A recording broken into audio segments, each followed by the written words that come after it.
In this video, I will be sharing a brief guide and steps in order to get the band fix on the Snapchat on the iPhone 6 and 6 Plus.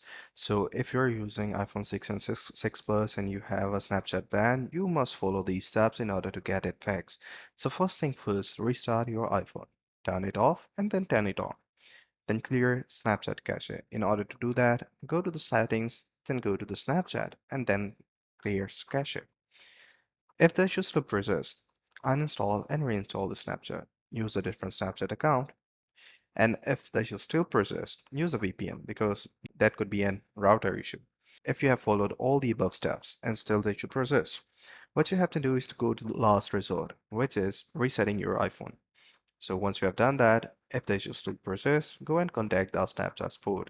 So these are all the possible solutions to the problem. I hope you find this video helpful. If you do, please consider subscribing to the channel. Take care. Bye-bye.